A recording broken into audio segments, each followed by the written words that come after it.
Welcome to another edition of Believers Fellowship Bible Time. I'm glad you joined me today. We're working our way through the book of Numbers, and today we're coming to chapters 20 and 21.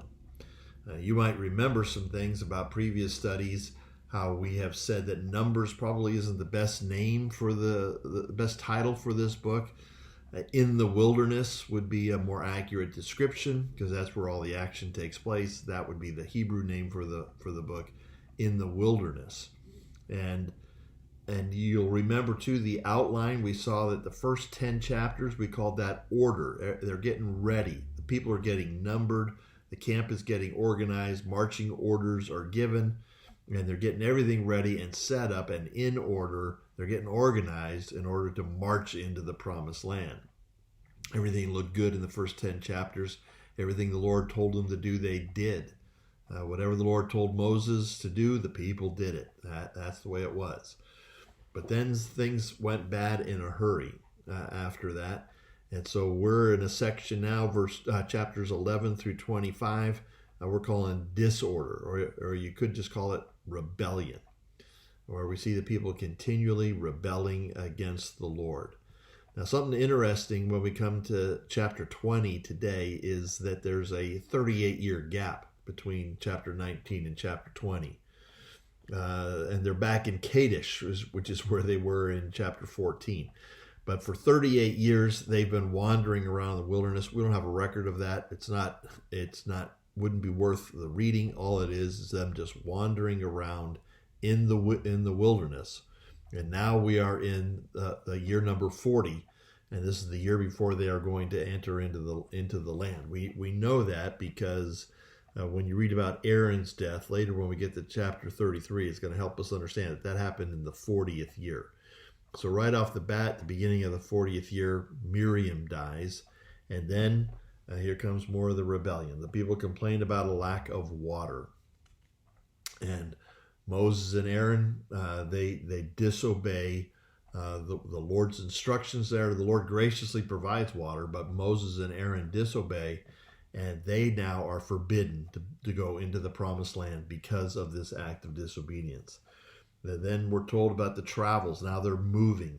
They're no longer just going to be wandering around in circles. They're now moving because the 40th year, it's coming towards an end of their wandering in the wilderness time.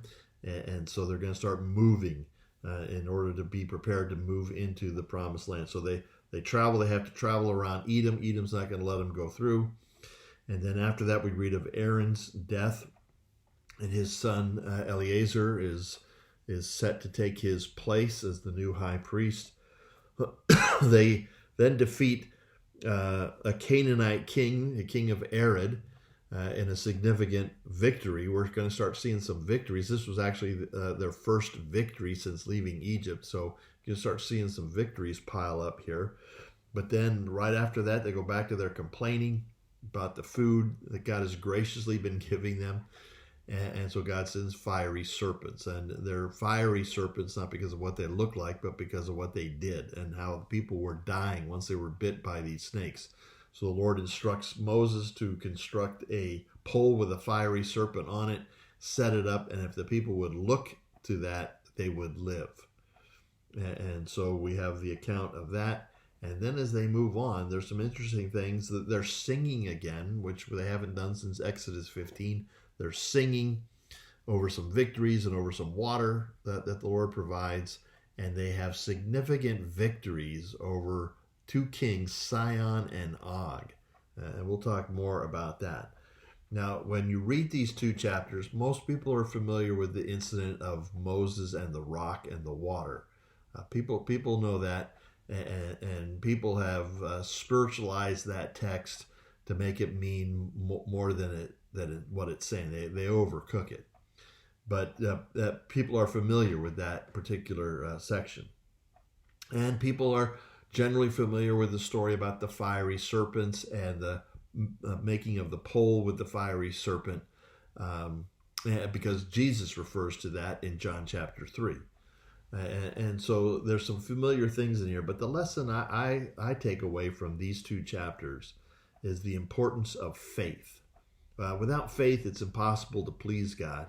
And you see the importance of faith being emphasized here in these chapters. Obviously, in looking at the fiery serpent on the pole, that's an act of faith, and the Lord brings deliverance as they look to the snake.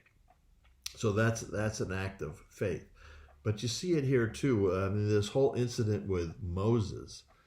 Again, like I said, that's been overcooked, because in 1 Corinthians 10 it says the rock is Christ. People have kind of misunderstood what that is. And, he struck the rock the first time when water came out. And now this next time he's just supposed to speak to it, because you only have to kill Christ once. And then after that, you just talk to him. People have tried to make it doesn't say that here anywhere. What it does say is that the real issue, and the issue why Moses and Aaron did not go into the land, as it says in chapter 20, verse 12, is because you did not believe in me. Same words he used back in chapter 14 when the people wouldn't go into the land, when they refused to go into the land. The Lord said, you do not believe me. Here's the issue. It's a lack of faith. It's a lack of faith.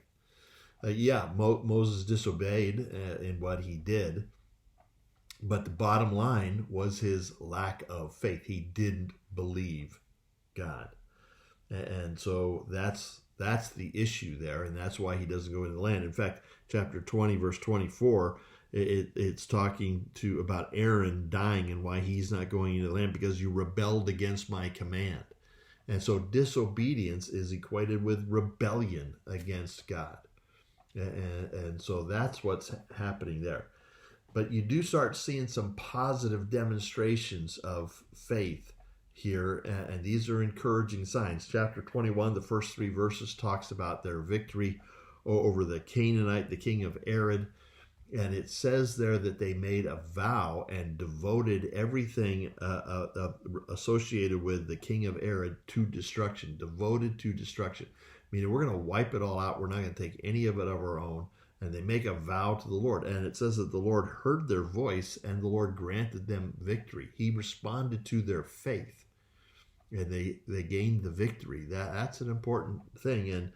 And then as they move on, they have those huge victories over Sihon and Og.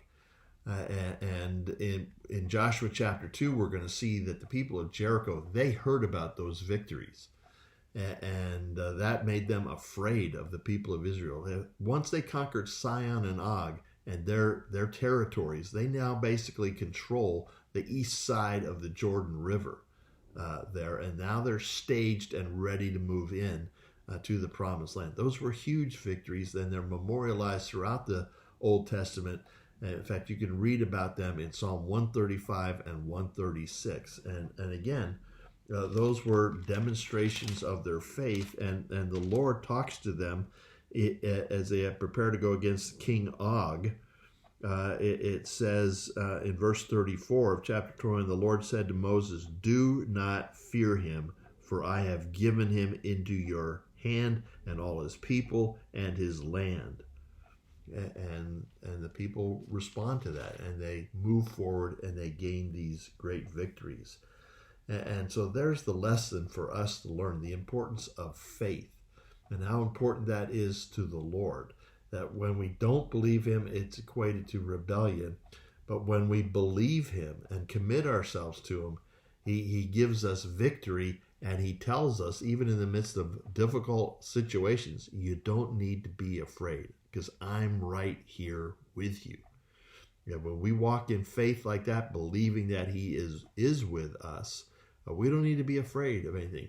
I mean, we're in a spiritual warfare, and we're fighting battles, not like this, but they're battles nonetheless. And we don't need to fear. We just need to walk in faith. The antidote to fear is faith, believing what the Lord says and following him. That's an important lesson to learn. And there's a lot of historical information here, and you can get all wrapped up in that. And some of these things are worth examining more closely.